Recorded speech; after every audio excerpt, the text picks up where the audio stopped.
great religious thinkers of the 20th century. I'll remind you, I'm doing this largely for my own benefit, since I have some deadlines to meet in writing a book on this topic, and therefore these lectures are a great chance for me to do my research and thinking about these people. And also, I believe all of you could be a big help to me in this project. So if everything goes right tonight, there's going to be some points when I'm going to see if anything we've said makes any sense to you or has application. And if people find some applications, I'm going to ask you to jot that down on a piece of paper for me and just give it to me at the end. So you might be sort of prepared for that.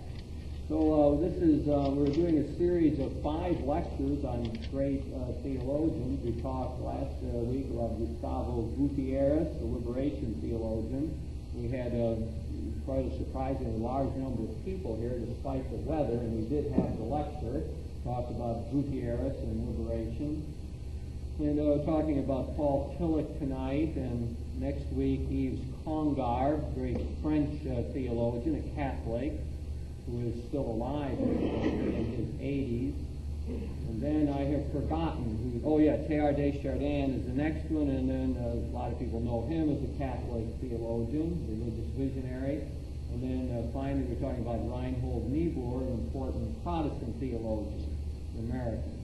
So in a sense, these are interesting people. At least I find them interesting because they are the great thinkers of the 20th century. They've molded our thought, influenced things.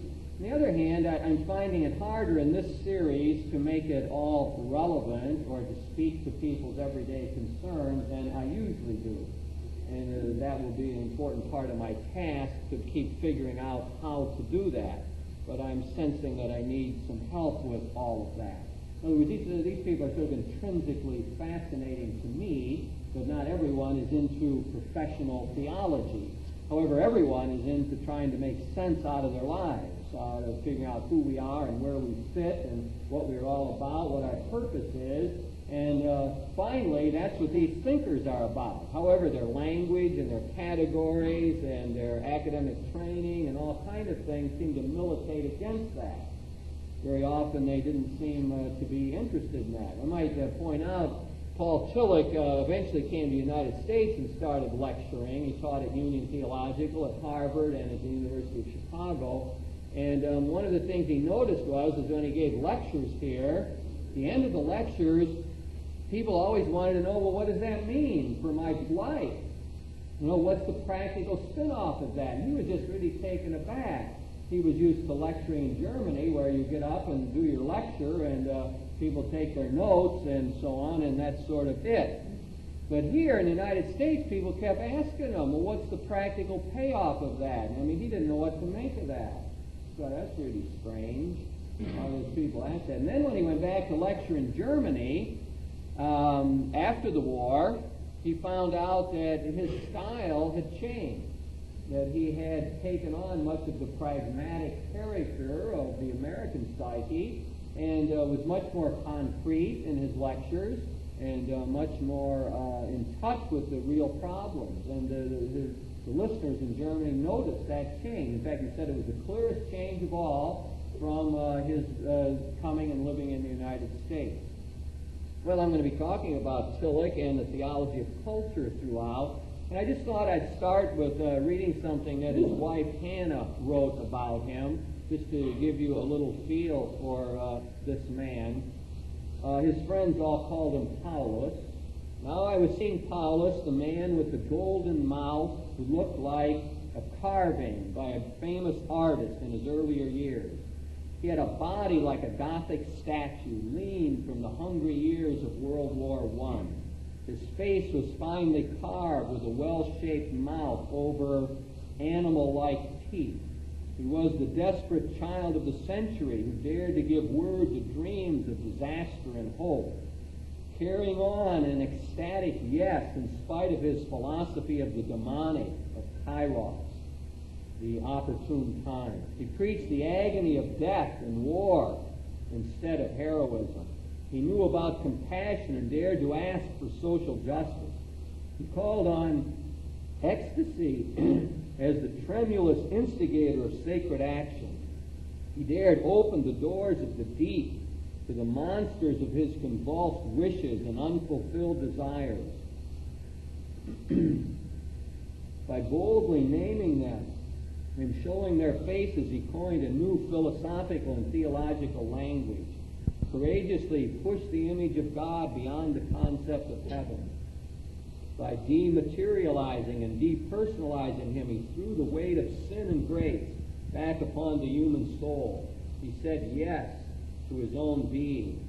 He was the magician of the mind, as my first husband was the magician of the eye, and my lover, the teacher of humanity.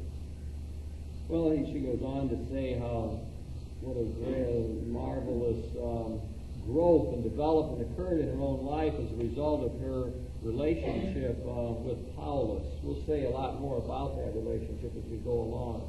But maybe that just gives some sense of the man as we begin. I want to look at various aspects of his life and relate it to the question now of religion and culture. So Tillich was born in 1886 in Brandenburg, Germany. He was the son of a Prussian Lutheran minister. His father really had a great influence on his life. His father was very strict. All that word Prussian would bring to mind probably fitted in that family. The kid was the oldest of 3 children, and he was expected to toe the line. He was raised in a very strict Lutheran atmosphere. And sort of all of his life, I think he was in rebellion against that authoritarianism that he knew. He didn't like the authoritarianism of the church at all. The Lutheran Church seemed oppressive to him in some ways. The only institution that seemed more oppressive to him was the Catholic Church. He didn't like the Catholic Church because he thought it was the epitome of authoritarianism. And thought that it was far too dogmatic in its approaches. He often said that any time he was able to achieve autonomy in his life, to think for himself and act for himself, it was like a triumph. He's a perfect example of what we read in that I'm okay, you're okay, of having a parental tape playing in his head. His father's voice was in his head all the time. And it was an authoritarian, heavy, moralizing kind of voice.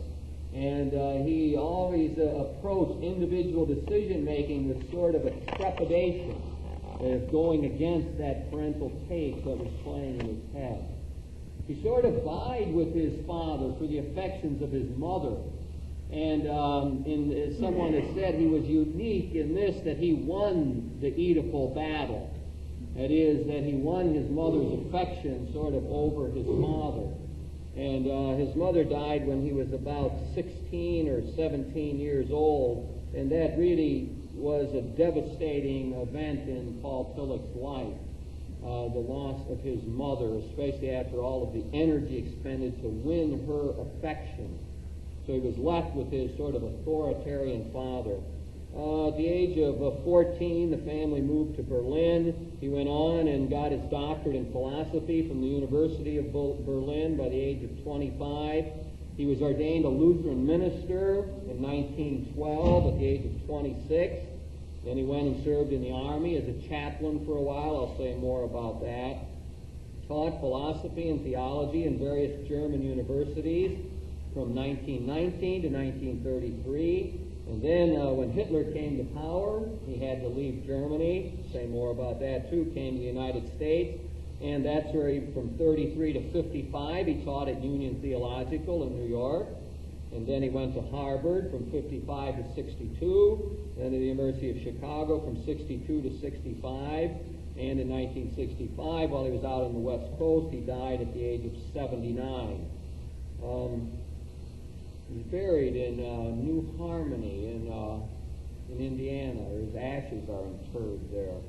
Well, that's to give you just a little bit of sense of the man, but what I wanted to pick out of all of that was his relationship with his father and the authoritarianism that he knew in his life and the need to move beyond that. He's like a lot of the great German thinkers and Protestant thinkers in the 19th and 20th century, sons of ministers. and a very strong, strict religious background, and a need to sort of do something about that. Well, I think it's that which helped shape a lot of Tillich's general outlooks on religion and culture. Because what he needed to do was to find a way around authoritarianism in his life. He called that, and the words I suppose are not important, I'll tell you what they are, but I'll try to tell you what they mean more importantly, I think. But he talks about heteronomy, which our word to translate that would be authoritarianism.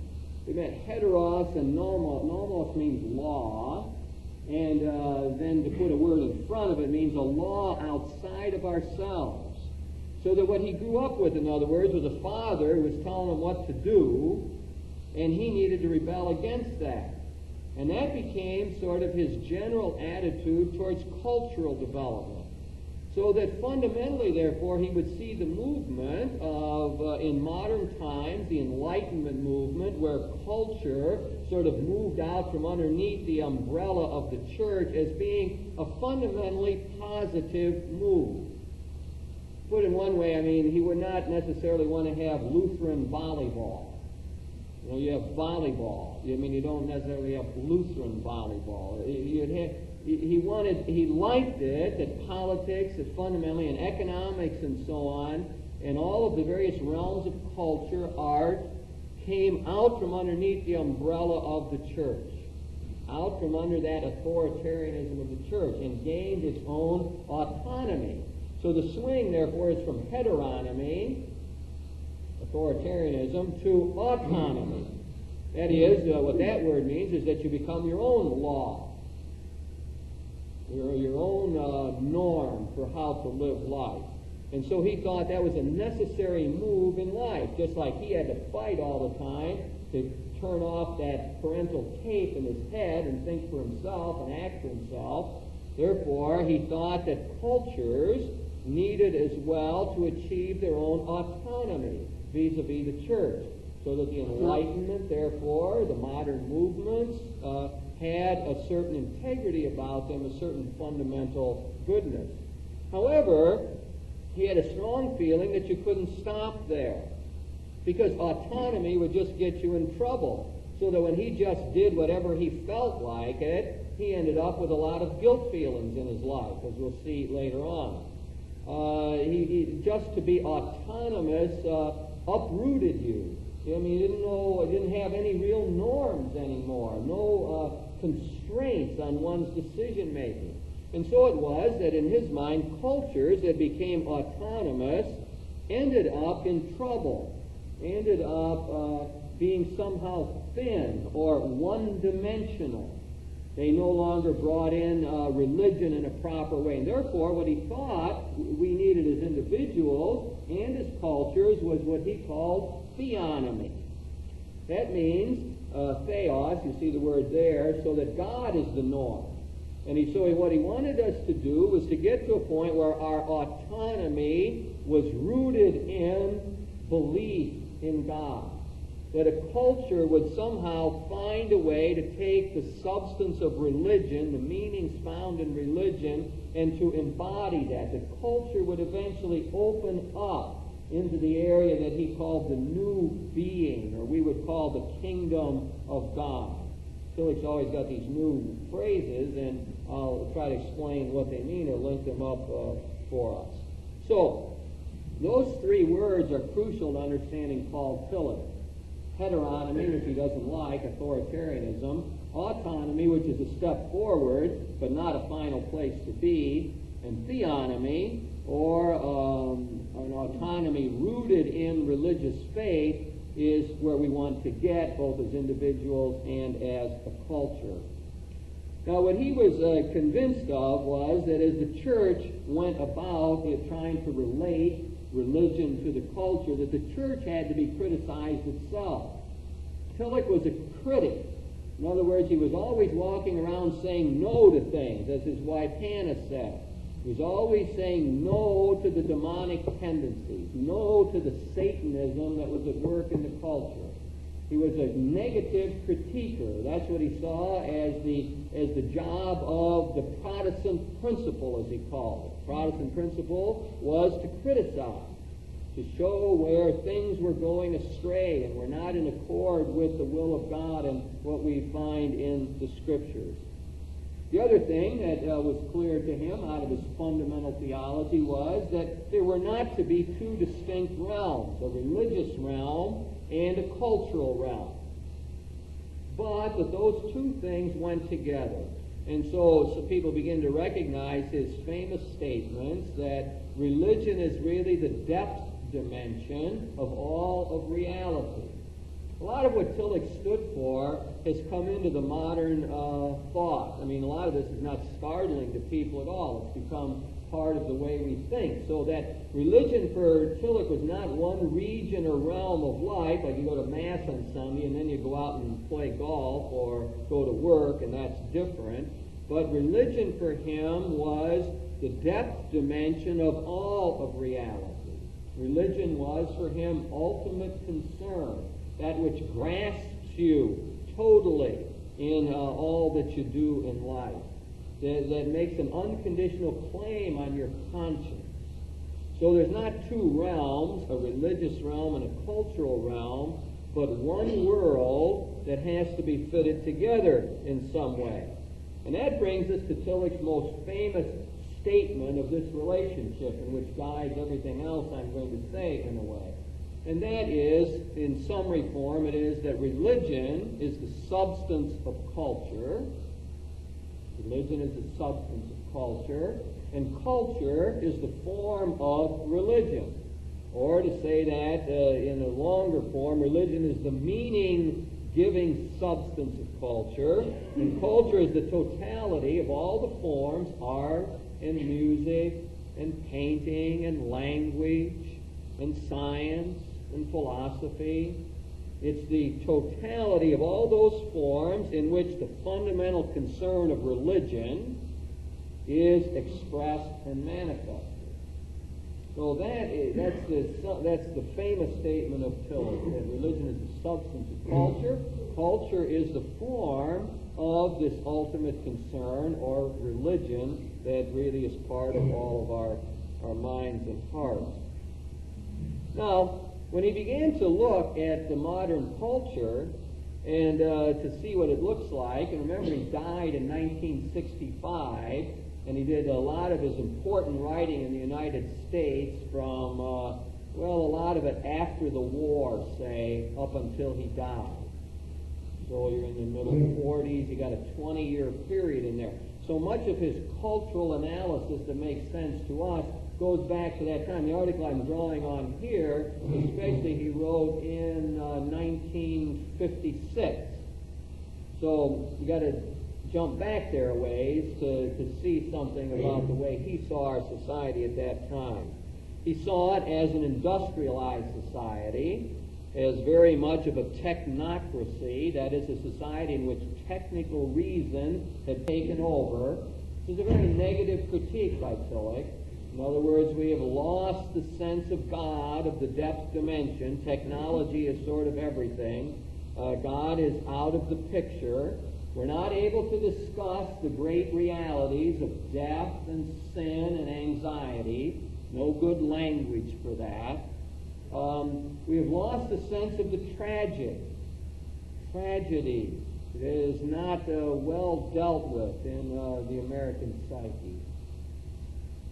My latest reflections article attempts to look at the shuttle disaster, and really is influenced to some degree by Tillich's way of, I think, the way he would tend to look at the disaster of the death of the 7 astronauts. But the mood as he saw it in the 50s was optimistic, sort of in a way overly optimistic, that in the culture people were not realizing all that the demonic tendencies, I think, of the Eisenhower years, and what he thought was a false optimism that went with that. Well, remember, this is a critique that all comes before the assassination of Kennedy, before Watergate, before Vietnam, before the shuttle disaster. So this is a looking at our culture that says it's very optimistic and upbeat, and in Tillich's mind, falsely so. It was a false optimism. Now, when he wanted to say, now, how should religious people respond to this, or what is available to us, he was very critical of something I suppose we would call today biblical fundamentalism, although that's a little unfair. In his days, what he was critiquing was the theology of Karl Barth, B-A-R-T-H, who will appear in our series and was one of the, maybe some people say, the greatest theologian of the 20th century at all in the Protestant world. But Karl Barth had this idea that what the Word of God was given to us, and you went back into that biblical world, and that biblical word was a judgment upon the culture. That there wasn't much good in the culture at all. There was all kind of demonic things. And what you needed to do is adopt a higher standpoint, the standpoint of the biblical world, and judge that culture and show that it indeed is false and is filled with sinfulness and so on. Now that's one aspect of Karl Barth's thought. It gets more subtle in that, as I hope when we get to him I will be able to show you. But Tillich called that supernaturalism. We in the Catholic community knew that same tendency, so that there was a sense that our church gave us the answers to life's problems, didn't really have to listen too much to the culture.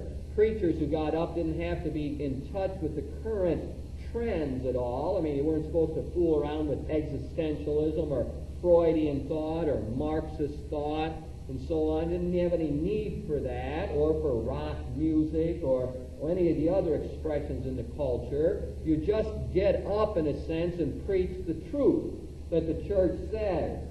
And then the people should get around to applying that in their lives and figure out from there what to do about rock music or Marxism or whatever else is going on in the culture. So in the Catholic community, we know that same sort of thing. It's unconnected religion. It's religion that seems divorced from the culture. I mean, when I think back on seminary training, it's hard for me to believe how divorced it was. I once wrote a master's thesis on dreams and was not allowed to read Freud. I mean, that seems incredible, but that's a perfect example, it just flashes in my mind, of a divorce from the culture. I did my analysis of dreams based on Aristotle. So, sounds silly to say it. I take that back. Anyway, but that's the truth. So we know that our own supernaturals within the Catholic community, but Barth, who wasn't all that in touch, Tillich wasn't all that in touch with things Catholic, criticized it from the viewpoint of criticizing the great theologian Karl Barth. And the other thing that he didn't like was what we might term liberal Protestantism. That is, getting into the culture and being so immersed in it, becoming one of the boys, so to speak, that there was no critiquing element left. That one just simply said, well, rock music, good, terrific. And didn't say anything negative about it, didn't have anything to criticize based on biblical ground. Tillich called that naturalism, and said that that again was a false way, he thought, of going about it. Now it's interesting, when he then begins to look and say, well, how ought we go about it? He turns to the philosophy that we generally know as existentialism. Because in his mind, existentialism brought up some important themes that alerted the theologian to what was really going on. So existentialism said that the person is important.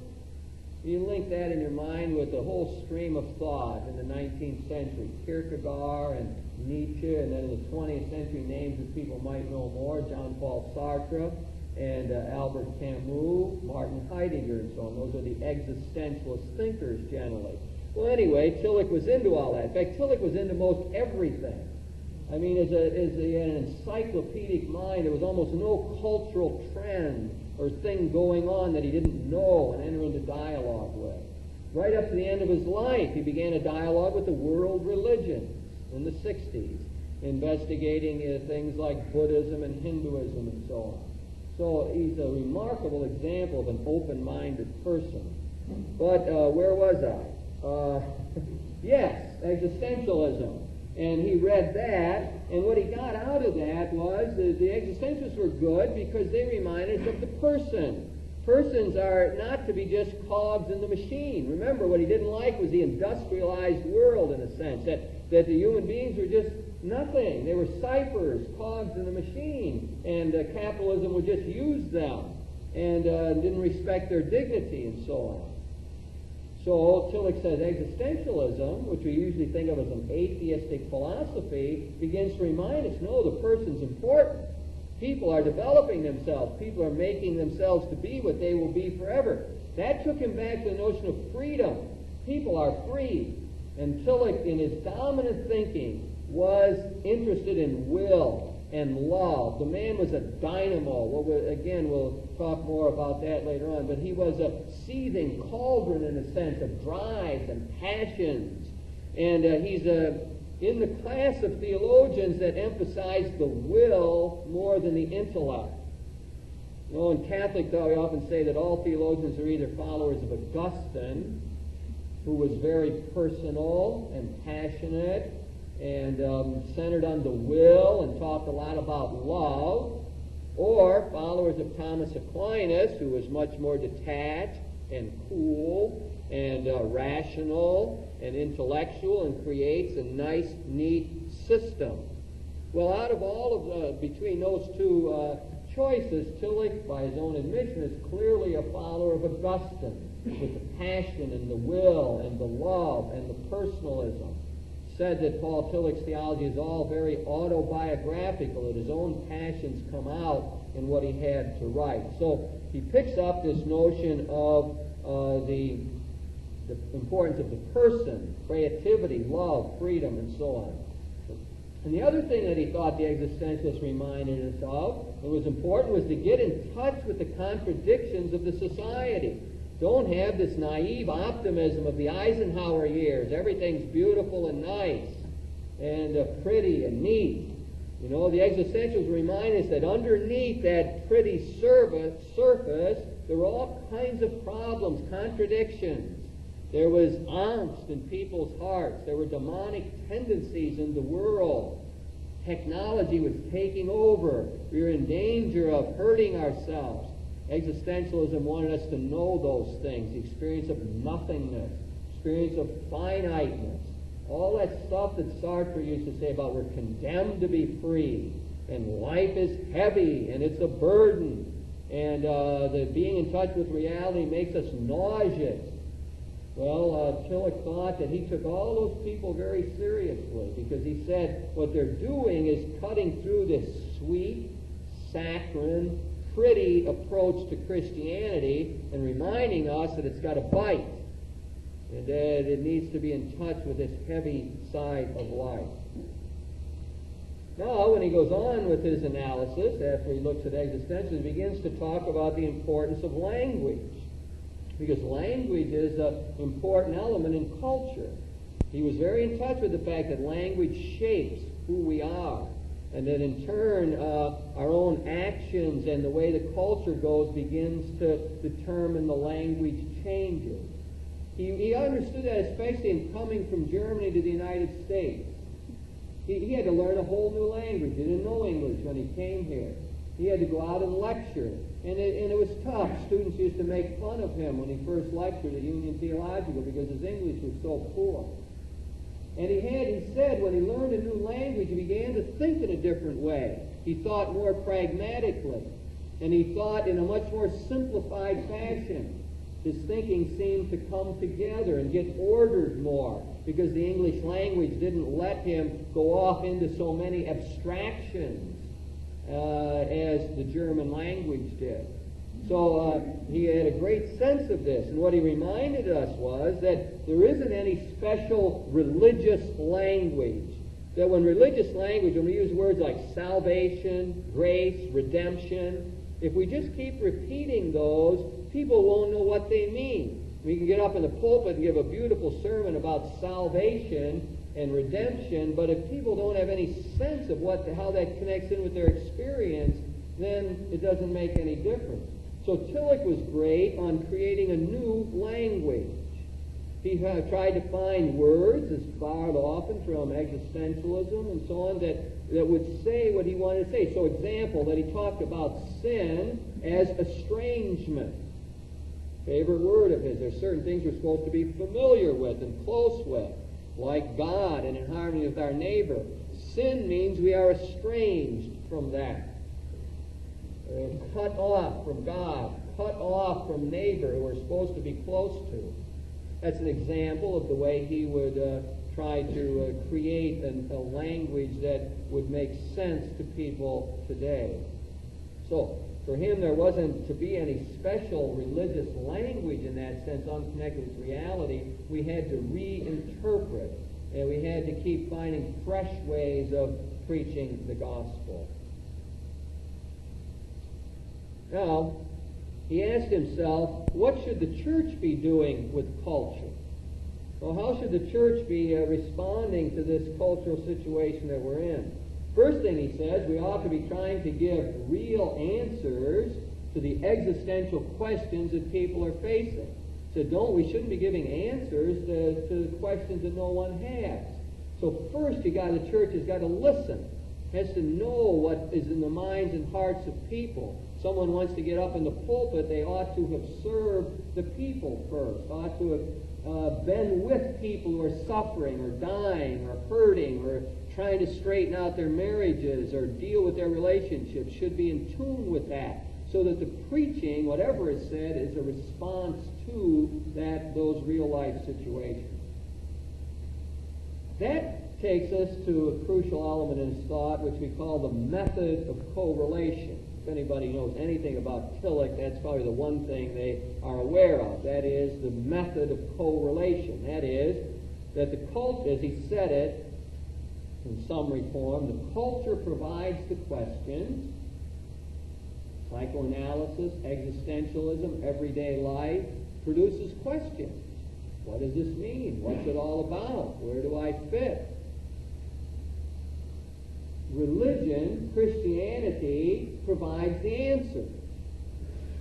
Christianity has answers to life's deepest problems. So that the trick for the church, for a teacher, for a parent, anyone who's trying to hand on the faith, is to correlate the two, to put them together so you got the right answers to the right questions. And that's always what is called for. Now, that theory is belied a bit by its practice. For the more people interested in maybe the esoteric side of this, that's not the complete picture of that. And you can see it by my one example. That is, for Tillich, he always said explicitly that the culture gives you only questions, no answers. Then you ask yourself, why did he learn so much from existentialism then? By his theory, existentialists should not have anything positive to say, only negative criticism. As a matter of fact, as you can see, he learned something about the value of person and of freedom and so on from existentialism. So in practice, I would say it worked more like this. What you had to do was correlate both the questions and the answers found in the culture with the questions and the answers found in Christianity. I think we would do this. If you're trying to teach a CCD class to tell your kids about something about nonviolence, you might go see the movie Gandhi and say, look there. He wasn't a Christian, he was a Hindu. But we look in that Indian culture and we learn about nonviolence. See, so if I was preaching on that, I'd have no trouble in using Gandhi as an example. Or you can take something that as simple as the cultural saying that we have in the United States, actions speak louder than words. That's bred into our bones, into our mind and hearts and psyches as American people. That's a cultural truth that fits nicely with Christianity. By their fruits you will know them, and by the message of Jesus. So Tillich would not have any trouble using that idea out of the culture. and connecting it. So the real way of saying his practice is that he took the questions and answers of the culture and related them to the questions and answers found in Christianity. Now, what he thought that we had to offer, in a sense, was a healing word. Tillich had this sense always in life that things were split apart. You remember I lectured on Tillich once before, and I talked all about the boundary experience. He thought of himself living on the boundary all the time, between the city and the country, between philosophy and theology, between Germany and the United States.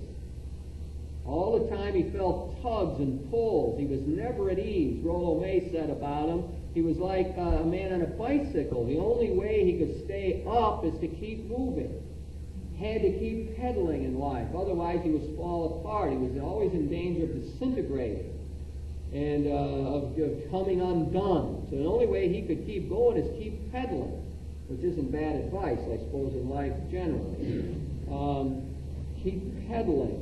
So he felt himself always with these splits. And so a lot of his sense of what religion was all about was healing and unifying. What Christianity, what Jesus Christ, the bringer of the new being, should do for us is help us to pull it together or hold it together so we don't fall apart between all these splits, between individualism and being a member of a community, between church and state. All of those things that I think we still struggle with today. Now, getting near the end of this section, the church, remember what I'm talking about, is what the church should do about society and culture now. And what he said is that the church doesn't have a concrete program to tell society how to run. Like it doesn't say, we've got an economic system and here's what you should do. In other words, he would not approve of what Jerry Falwell has to say today. He would be very critical of that line of thought. The idea that we almost want to set up a theocracy, or the church has all of the concrete answers to the many problems that we have. Philly said that's ridiculous. We don't have those concrete answers. We can't have a specific form that we're giving to the culture. We can't replace the societal reality. But what should the church be doing then? Church should be pointing out the demonic tendencies in the culture. And by pointing them out, helping people to overcome them. Great experience with Nazi Germany. I once heard a tape of Tillich's lecture. I wish I had this of him lecturing. And the topic was Nazism. And that's where Tillich got most passionate, I suppose. For him, that represented the demonic. And the problem was that the church didn't point that out soon enough. Didn't show the seeds of the demonic in Hitler. Again, I'm going to talk more about that. But that's an example. Communism was another example for him of a demonic tendency that people were not in touch with soon enough. But that's what the church should be doing. To put it together, again, the church and the culture are within one another. They're intertwined. And they're both judged by the new being, as he called it. In a way, the new being is a phrase that sort of is like the phrase the kingdom. What Jesus Christ brought was the new being, the new way of existing. It's like the kingdom where there's harmony and peace and justice. And all of that is judgment upon both the church and the culture.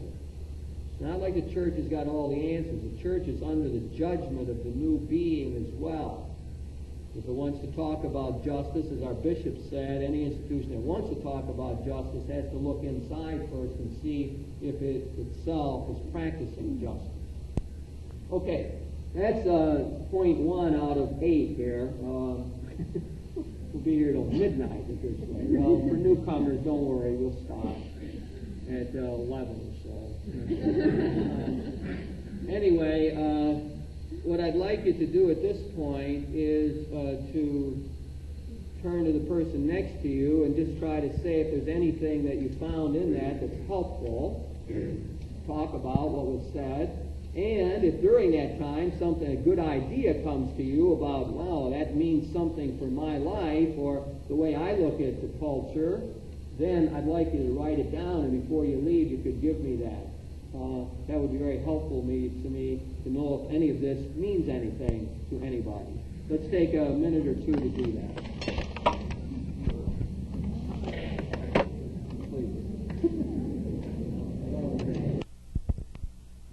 I was going to treat that in sequence here, but I probably should give a little bit of an answer to that. He was very familiar with Marxism and seemed to rather uncritically accept certain parts of it. Again, he did most of his writing in dialogue with the Marxists before he came to the United States. He wrote important books on socialism while he was still in Germany. And in those books, he accepted a lot of Marxist ideas. For example, the classless society. No doubt that Tillich was a socialist, especially during his period in Germany. Again, I wanted to put that more into historical context, but he knew Marxist thought, was very, I'd say, influenced by it in his political thinking, and even took up some of Marx's language in the way he did things. But when he got to the United States, that changed. My own theory, in fact, when they put together a collection of his works called The Protestant Era, and some of his followers wanted to put in there an article he'd done on Marxism, he told them that he didn't want it in there, that would undo him in the United States. And I don't think that it was a lack of courage. Tillich was, I think it more was a sense that he had that his previous analysis didn't fit. This is my own interpretation now, and I think some theologians would take great exception to it. But my reading is that when he got here, it was so different, and the Marxist categories that he had used in the analysis he had tried to work out in Germany simply didn't fit. And he abandoned it. He didn't write much about politics after the Second World War. And I again, maybe should try to put that in some context. He wrote an awful lot about politics between the First World War and the Second World War, and much of it was very optimistic about what he thought could be done. But when he got to after the Second World War, Tillich changed in many ways. And it was just the opposite of what had happened with other people. He became more pessimistic after the Second World War. And a great pessimism grew out of his conviction that the Cold War was going to last, and that there was an East-West conflict that gave us no real room to maneuver. And that he worked a lot during the war to try to create some other different kind of situation between the Soviet Union and the United States. He saw the problem ahead of time. And he felt that he was an utter failure at that, and that we simply didn't find the keys at that time to work out a better East-West relationship. And I would say that from 45 on, he lived under that cloud, that politically not much could be done. And he he abandoned all of his political writing and wrote almost entirely on about more individual matters. Some people find that a great criticism of Tillich, and that why didn't he stay with the political battle when we needed him in a way. So he felt that the demonic tendencies of communism, of any totalitarian system, remember, that was in his bones and bloods to resist the Father's authoritarianism. And so communism simply, in his mind, represented another bureaucratic mess, another way in which a good idea had gone badly, the demonic had taken over, and we had not recognized it early on. See, what is important to see for Tillich, he saw that even in the best-looking things, there was lurking a demonic side. So that he was always on alert immediately for any good idea, neat trend. You know, everyone's jumping on the bandwagon. Tillich was always there with, no, wait a second. You're in danger of making another idol. For him, an idol was to take something finite and to make it into an absolute. And he figured that's what communism did. That's what the Soviet Union did. In fact, I think he sees the seeds of that in Marx himself. That Marx had a very strong humanitarian strain in his early writings, as you know. And when he was 26 years old, he wrote what is collected as the Philosophical and Economic Fragments, which were beautiful writings. And that's what Tillich picked up on. He encountered the early Marx during his socialist period in Germany. And he liked that. And that's where he got that classless society idea and that non-competitive society. But I think he thought that Marx himself got messed up. And Marx made then an iron economic law, the law of dialectical materialism. And Tillich distrusted anything like that immediately, that there was one way that it was going to go. Although things like he picked up some of Marx's idea all the way to the end, as far as I know, he still thought that the proletariat was in some sense the bearer of the message. Somehow the lower classes had something vitally important to tell us, although it could not be a total answer, obviously, out of his general theory. So that's another idea he picked up from Marx. So I would say that it was something like this, that Marx had good general intuitions at the beginning, early in his life, very humanitarian, and so on, but that it got dogmatized. It got made into an unrelenting kind of system, dialectical materialism, and an iron law of scientific progress, and Tillich didn't like that. And he thought that communism had picked that up, created a totalitarian state, and we should have seen the dangers of it earlier. Maybe a summary kind of statement. Go on. Now, that got him into a lot of trouble as we move through the 20s. So that when Hitler came to power in the early 30s, Tillich was one of the first ones to go. He taught at the University of Frankfurt. And one of the first acts when Hitler got into power was to get rid of 10 Jewish professors there and Tillich. And Tillich realized that he was in big trouble, and he went to the Ministry of Culture at that time to ask, and he asked directly the question, somebody, what are your plans for the Jewish people? Oh, are we going to see persecution of the Jewish people? And I guess they just sort of laughed at him at that point. And he knew that he was in great danger. Well, at the same time, Reinhold Niebuhr, theologian who's appearing later in this series, all of this eventually comes together. People all interact. But Niebuhr was teaching at Union Theological in New York and invited Tillich to come to the United States.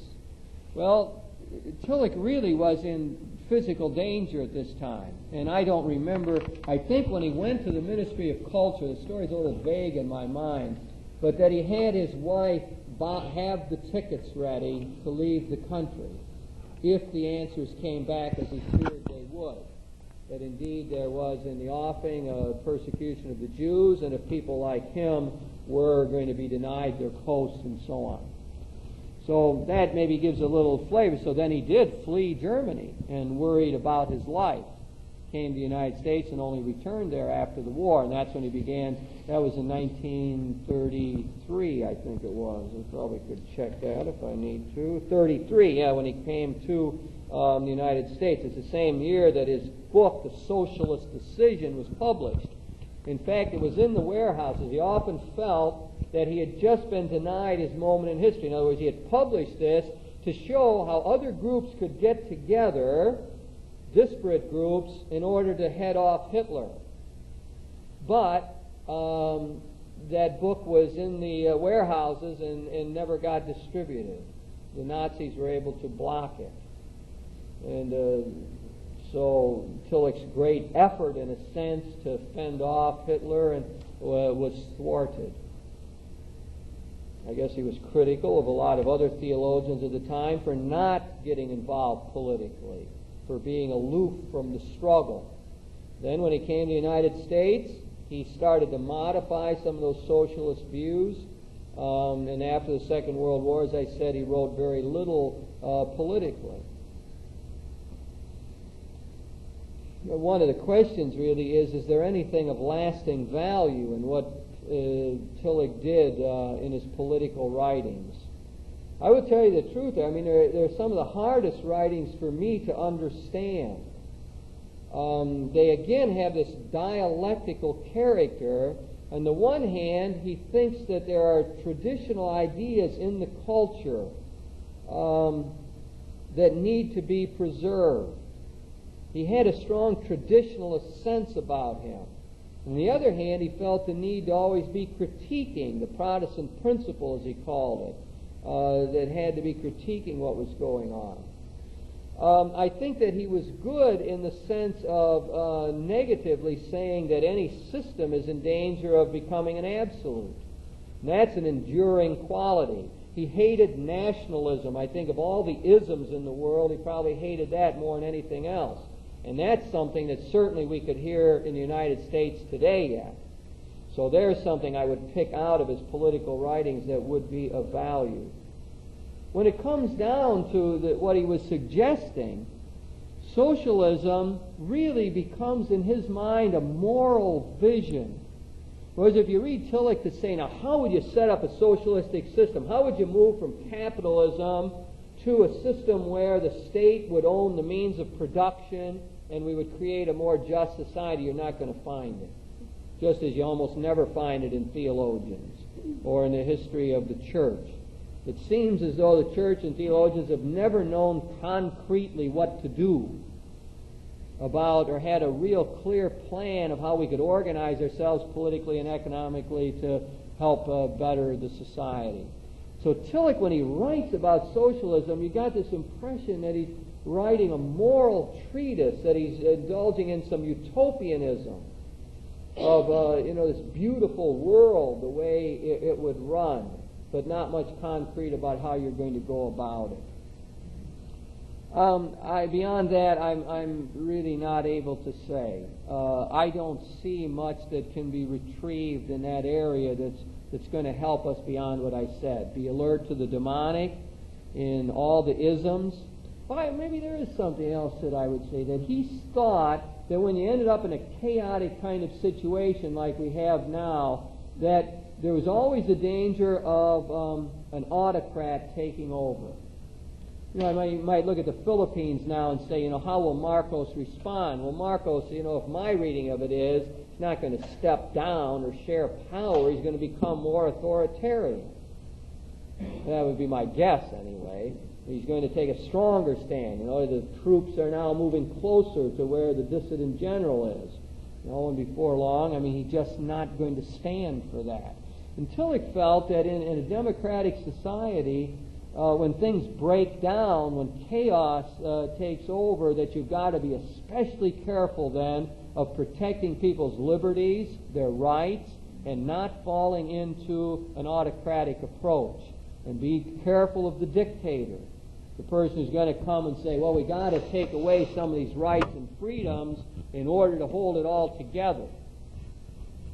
Now, if I start talking long enough along that line, I could start to convince myself that we better be alert to that. Whenever you can't run things, and it seems to be getting out of control, there's always people around who say, let's control it. We're going to get those criminals behind bars. We're not going to worry about our principle that people are innocent till proved guilty, or guaranteeing them all their rights and so on. Let's get them behind bars.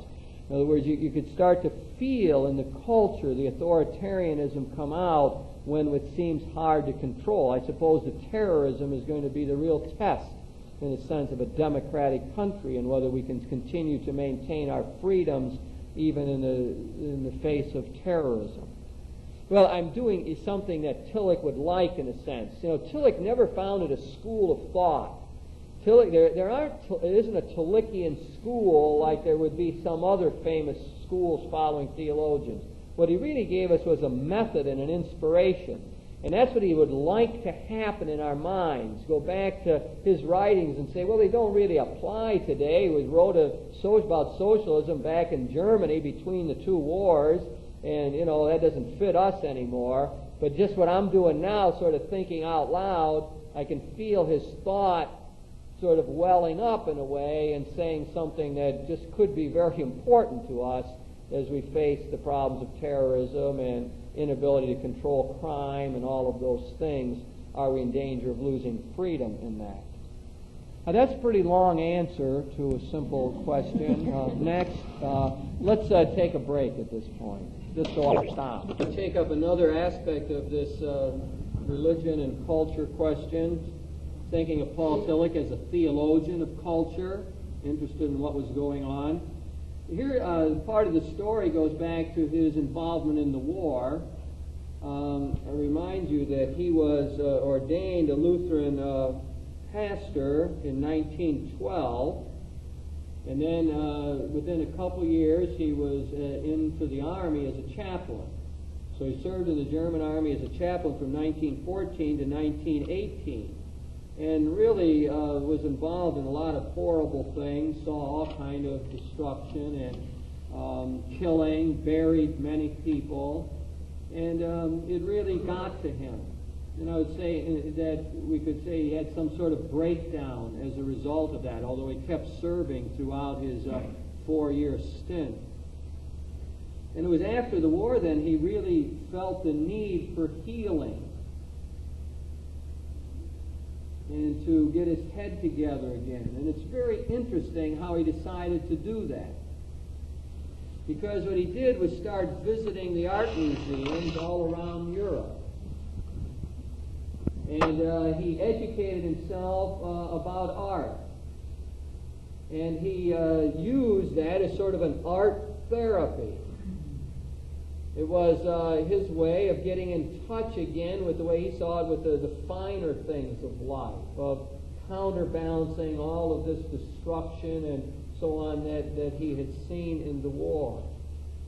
And it was during that time that a lot of his fundamental theological notions developed out of that.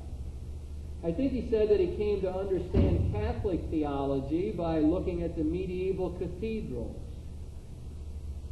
For example, I told you before that he saw Catholicism as sort of doctrinaire and authoritarian, but he also saw it as an important conserver of the part of the religious tradition. In addition to talking about the Protestant principle, which was a critiquing principle that could exist in any church, including the Catholic Church, at the same time he always talked about the Catholic substance. And again, not just identified with the Catholic Church, but the Catholic substance had to do with the doctrines and the teachings and the scriptures and the liturgy and the mystical life, so on. So you didn't just need to be saying no to things all the time. You had to have some substance to give to people. That was the Catholic substance. Well, he got in touch, I think, with a lot of that through dealing with the world of art. It was at this time that he developed one of his important ideas, which he called a beliefful realism. Just like I'm always talking about a hopeful realism, Tillich liked to talk about a beliefful realism. So that the world of art enabled him to see the way some things could be put back together. That the function of symbols used in art was to pull together, to join, to integrate. And that's part of what he was doing by encountering this world of art. He maintained his interest in art throughout, and after he came to the United States, he gave lectures at the Museum of Modern Art, wrote some very important articles on existentialist aspects of art, and would do slide kind of things where he would look at the pictures and the paintings especially and comment on them. Now, I don't know what else I want to say about it. He was not an artist himself, just interested in art, loved literature. Shakespeare was one of his favorites. I think it was said that he knew Hamlet by heart. And of course, that key idea of Hamlet struggling with the meaning of life, to be or not to be, and probing the depths is what appealed to him. That's what he liked to encounter, discuss all of the time. So that play, which is probing the existential depths, had great appeal to Paul Tillich. So that became a passion of his, like an avocation throughout his life. One wouldn't say that he was a professional art critic, but when he spoke, the people in that world listened to him. They knew that they were encountering someone who knew a lot about it and had a sort of intuitive sense of the world of art and was able to relate it to religion. Now, to try to analyze that a little bit of this religion and art, for him again, the art showed the human predicament. According to his theory, what the art of the 20th century ought to do is be the antennae telling us about this boiling cauldron beneath the surfaces, this contradictions that were in the culture. The world of art, the artist, without even knowing it, when they would do their painting, would be reminding us of the potential problems we would all face. They would tell us the questions seething beneath the surface of things, and especially they were in touch with the angst that was prevalent, the sense of nothingness. For Tillich, one of the great paintings was Picasso's Guernica. I don't know if people have seen that, and I will hold this up. This is my visual aid for the night. I'm sure everyone can see it. Some people know that painting. It's a massive painting. I saw it in, where was that, Lillian? In New York, someplace, but some major museum there that had the Picasso exhibit, and Metropolitan Museum, I guess. And that's a massive, gigantic painting. I mean, I don't really know the size of it. Maybe it says someplace. But do you know the story of it? Picasso did it after there was a bomb. In 1935, there was a fascist bombed a city in Spain as part of the Civil War. And Tillich was outraged. I mean, Picasso was outraged by this and painted this picture known as Guernica, which Tillich thinks is the great art production of this century, and it speaks to us about what he calls the Protestant principle. It's an expression of that, and it's an expression of the inhumanity that exists in the culture, what happens when people resort to violence. There are disembodied figures in there. There's a bull someplace that represents Spain. I mean, there's all kind of features that Tillich would point out in his lectures about this particular painting. But for him, it is the strongest expression of what's wrong with the culture. Violence, war, depersonalization, so on. He sees it as a statement about finitude, about the distance between how life really is and how it ought to be. In a sense, Picasso has said more than Tillich could ever say in all of his writings in this one painting about what the human condition is all about. Well, so what Tillich thought was that we ought to deal with art, that genuine art was already a linking of religion and culture. That in genuine art, there was always the form, the particular subject matter didn't account to him so much. He could paint anything. He felt like Cézanne's still lifes, for example, said were religious paintings. Whereas he didn't want people, religious painting for him was not necessarily a picture of Jesus with a halo over his head. In fact, he hated saccharine art. What he liked was the indirectly religious art, the implicitly religious art, that showed us something about life but revealed its depth. So in that still life of Cézanne, he would see something about the mystery of life revealed. He felt that the impressionistic painting was sort of told us about mysticism. In other words, without going into all this, but he thought all the major forms of art could be related to some aspect of religion. So a lot of the medieval art showed us the sacramental life. French Impressionism, where the subject matter sort of recedes into the background or is not distinct, for him was a sign of the mystical side of religion. In mysticism, as you know, the individual entities blur. So some people in the room I know have had mystical experiences and know what I'm talking about. Others who don't may not. But what people who have mystical experiences say is that single objects are lost in a way. They fuse into the whole. There's a sense of undifferentiated unity. So when Tillich looked at Impressionistic painting and he saw that world of mysticism revealed to him. But the great painting for him was the Expressionists. And if I've got it right, I think he would have thought of this period for Picasso in the 30s as representing this. That was for him more clearly and directly religious, because it reminded us of our finitude and our need for God, that we can't straighten the world out without being in touch somehow with the new being. So for Tillich, art should grab you.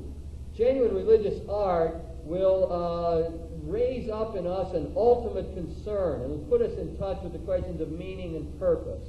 We will feel a sense of ecstasy. In fact, Tillich worked out, he says this, that in encountering the world of art and in traveling around in European museums and so on, is where he got his idea of what revelation was all about. That he talked about revelation as ecstatic, when we were lifted out of ourselves and encounter something greater than ourselves, or get in touch with ultimate concern.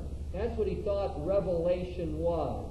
The revelatory moment was this ecstatic moment. And he said he got that by looking at paintings. So Tillich is really immersed in this whole world of art.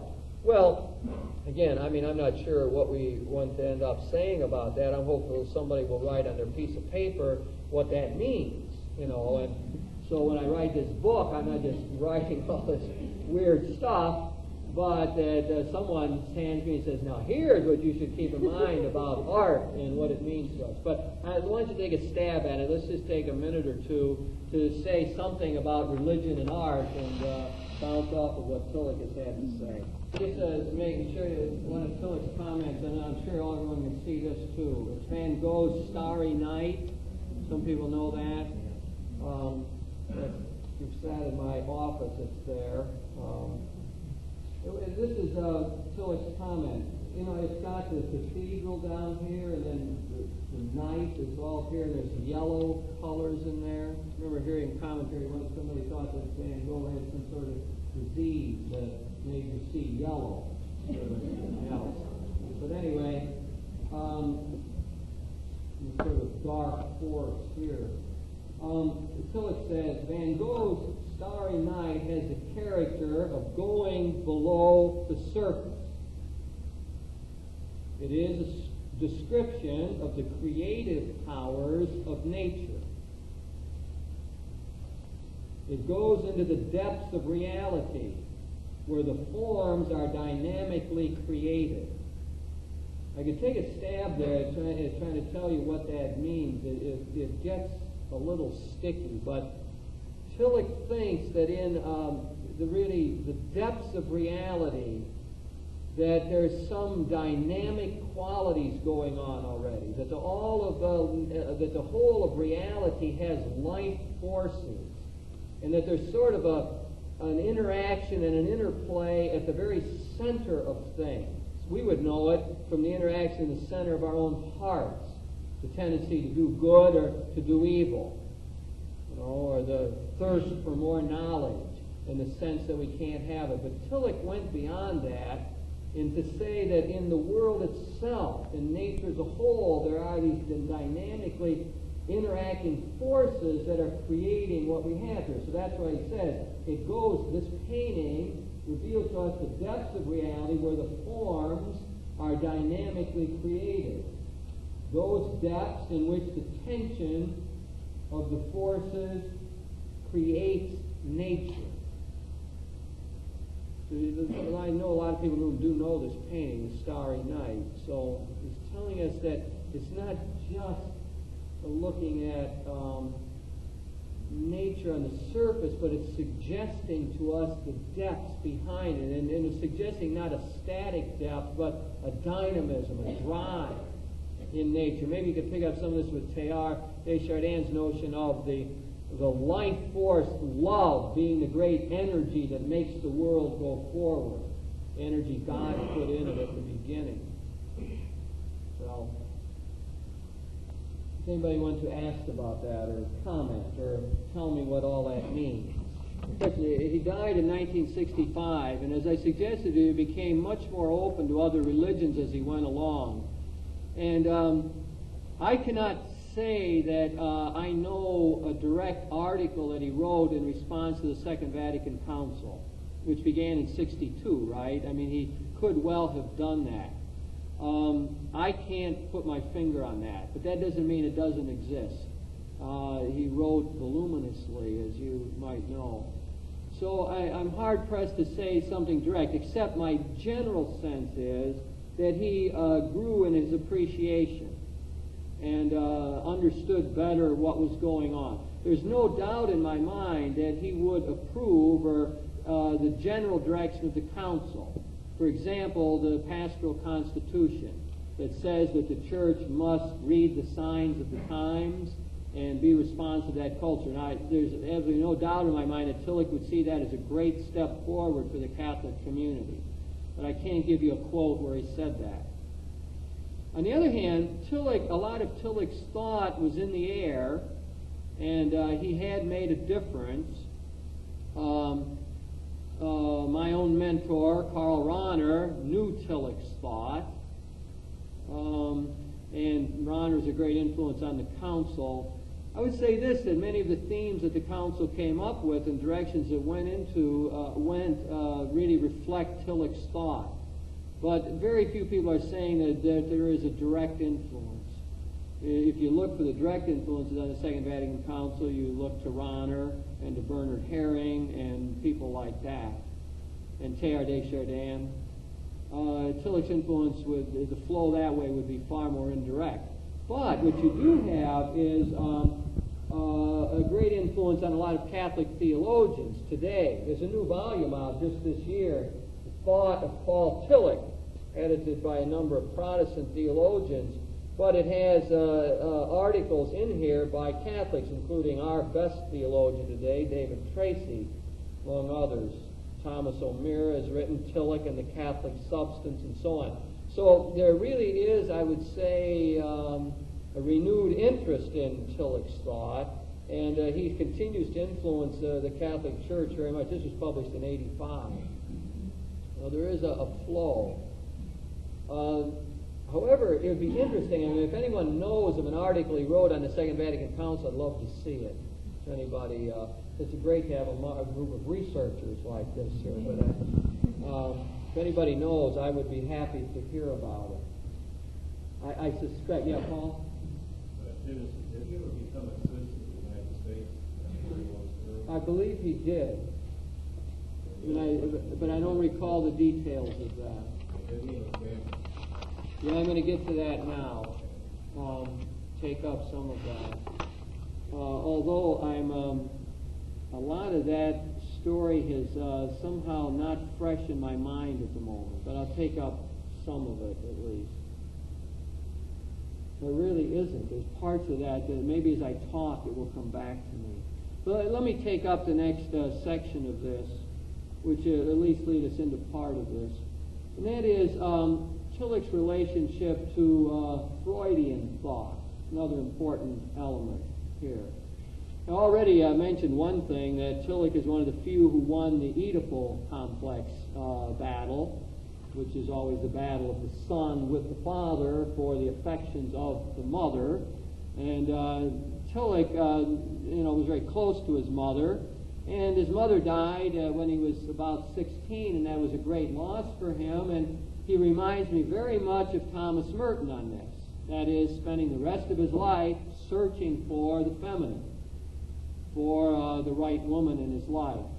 And this becomes an overriding passion with Tillich, and the tremendous element in his whole evolution of his thought and the way he lived out his life. So the search for the feminine. Right before he went to the war, he married a woman, and when he came back, she was pregnant by another man, and eventually he had to divorce her, and that was a great trauma for him. I think that it sort of sowed a certain mistrust in women.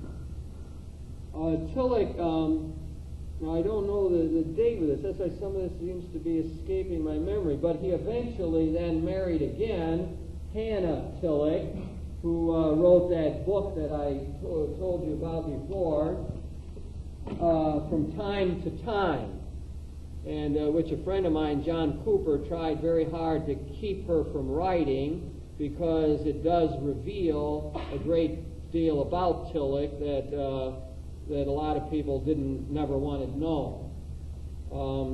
And she is very explicit about his extramarital affairs and so on. There's no doubt that he and Hannah were in love and throughout their whole married life. But Tillich's passions and desires seem to overflow the marital relationship. Tillich, it's interesting, Tillich evidently was a magnetic character.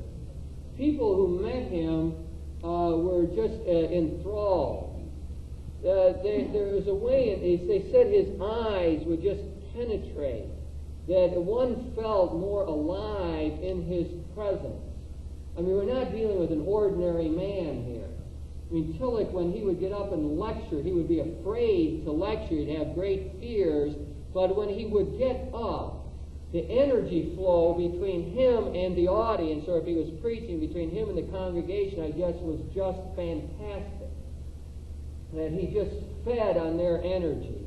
And he had a way of drawing people out. People felt like he cared about them personally.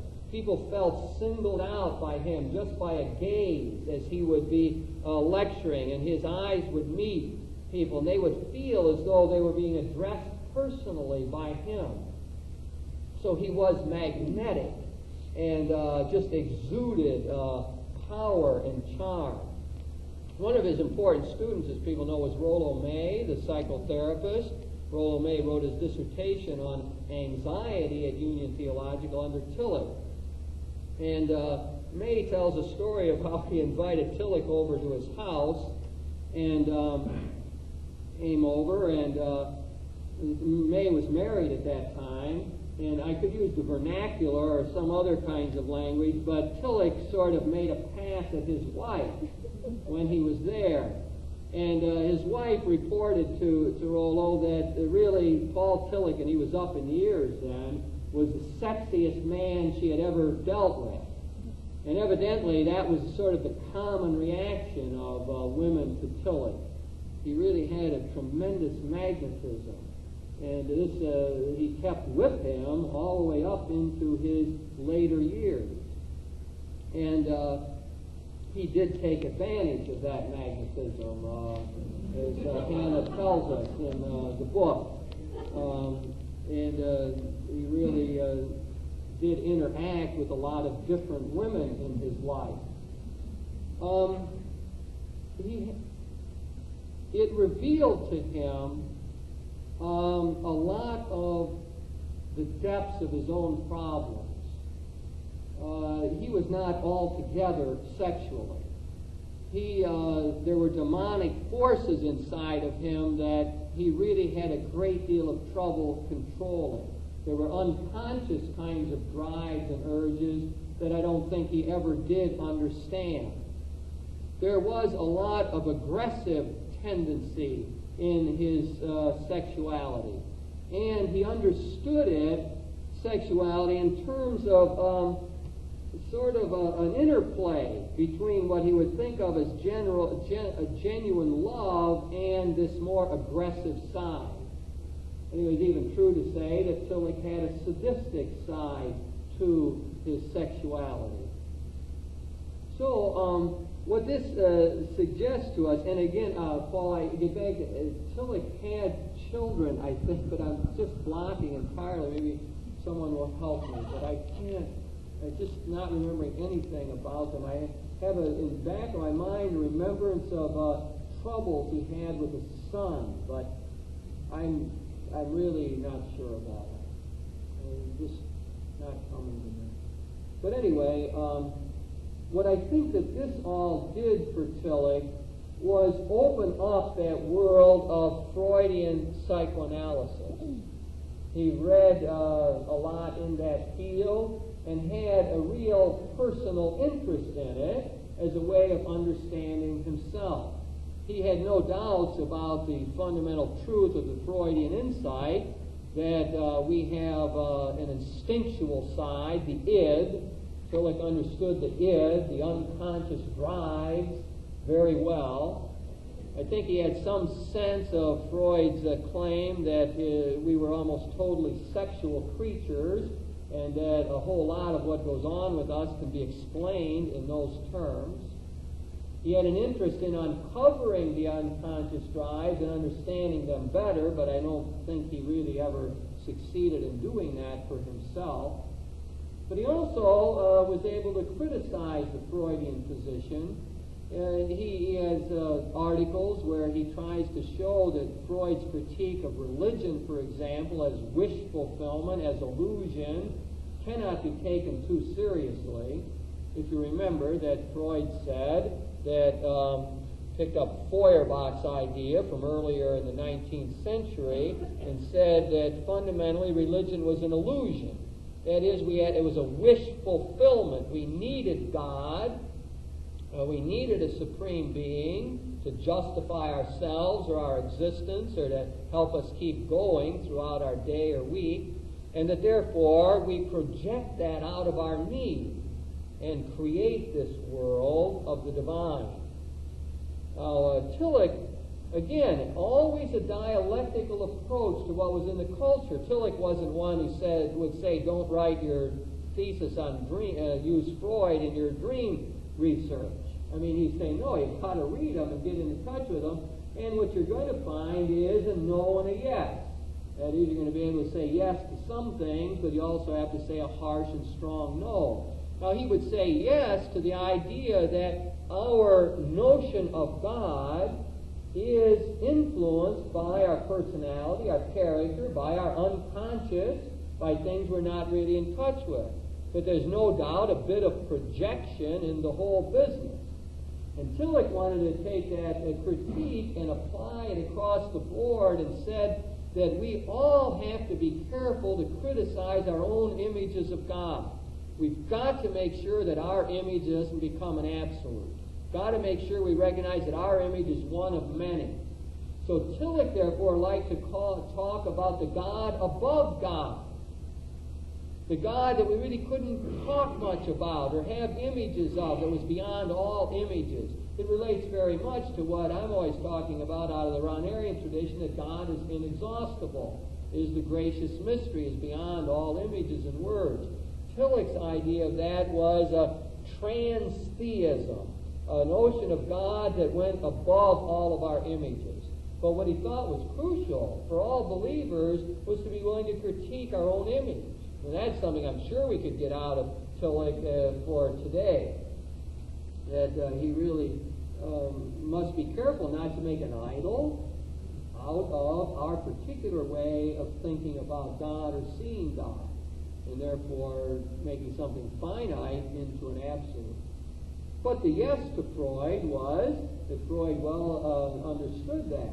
But he had to say the no to Freud's question of illusion, because Tillich pointed out the simple argument that just because there's projection doesn't mean there isn't a screen onto which you're projecting. Does not mean that there isn't a horizon against which you are playing out this life. So that Freud could no more prove that God doesn't exist than a Christian theologian can give a logical, clear, compelling proof that he does exist. In fact, he pointed out that Freud doesn't even try to really prove God doesn't exist. He simply says that indeed there are projective elements involved in our image of God. So that's, I'd say, a very typical kind of dialogue that that Tillich partakes in. Reads Freud, knows him well, writes articles about him, understands the depths of his thought, is able to relate it to the tradition. Let me just go on a little parenthetical statement there, because what you see when you read Tillich is that he comes at every question with a broad-based history. I really don't know any other theologian that I trust as much to go back all the way to the pre-Socratics, that's before Socrates and Plato, and all the way through the history up to our own times. He often said that whenever a theologian starts to think about a question, he's got to bring all of that with him. And he carried that in his mind. He didn't have to go back and reread these authors and say, well, I'll go back and see what Freud said. He had ingested it. He had pulled in what Augustine and Aquinas said into his mind and heart. And then when he looked at a question, he drew on that. So that he is a powerful historian. There's a book, I'm not going to think of the title, but I use it a lot, but where it's in lecture notes, and people wrote them down as he was lecturing on the history of theology.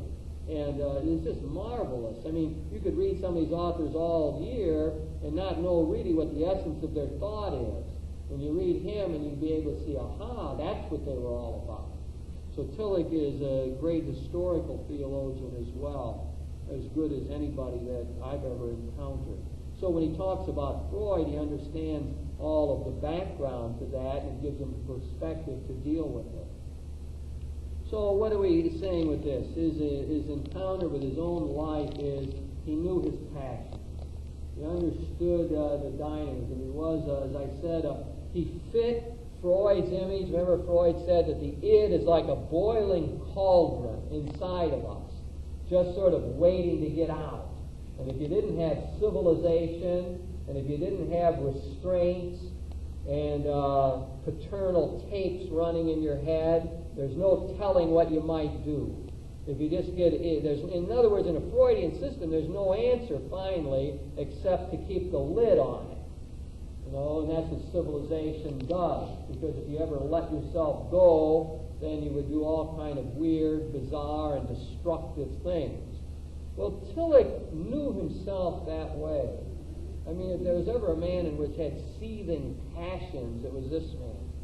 And the interesting thing about Tillich, I suppose, is that he mobilized them so well. Not perfectly, but well. He mobilized all of that so that he produced this magnificent theology.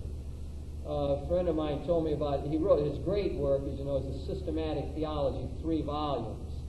And he wrote the last volume. He really had trouble doing it. He didn't want to write it. So the way he would gather some of his graduate students in his kitchen, they would put a bottle of wine down in the middle of the table, and they would write until the wine was gone. That sort of served as a catalyst for him, and to get the juices flowing, evidently. And that's how he finally produced the 3rd volume of the Systematics, which I think he finished in 63 before he died in 65.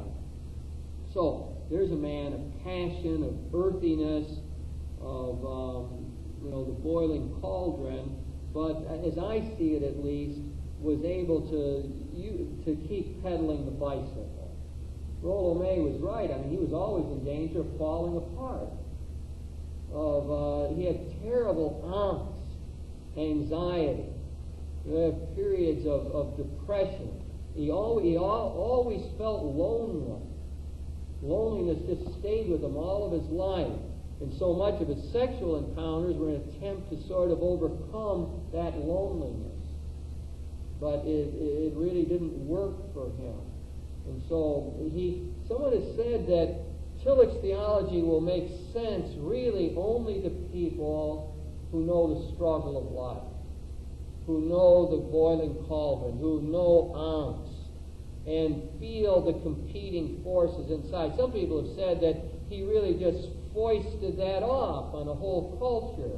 There's a whole lot of people walking around and don't feel like that, and don't live life like that, and that's not really their problem at all. Their problem is to whip up a little enthusiasm about what's going on, you know. And that, so that therefore Tillich's theology in their mind has a very limited real appeal. It's a very personal theology. One of his important books was The Courage to Be, in which he talked about this anxiety that he felt, and he thought everyone else felt like he did, and his attempt to say how to overcome it. So this last section is saying something about all of that and whether Tillich speaks to it. And I think there's a lot of truth in what I was just saying. He probably speaks to those who feel the doubts and who feel the questions and who struggle about life and for whom it won't come together and whose passions are out of control and all of that. I think Tillich says something about staying with it. And always you get back to the new being, the God who was the source of all being, the ground of being, who was experienced as the abyss. The abyss. God was like, when you're in touch with God, you're like hovering over the abyss. But not only that for Tillich, he was also the ground of being, the ground and power of life. So it sort of came together for him in that. Jesus Christ represented that new being in our midst. And God was one who, yes, was scary and awe-producing and often left you feeling empty and lonely, but God was also the ground of being, source, one that held it together. Well, I've saved only a few minutes for any final questions here. We will leave at 9:30, so that's a couple minutes from now. Does anybody have a question or a comment that they want to make? A point that I should keep in mind, or something that would lead me? Yeah, John. With the mic tendencies, I was under the impression that there was a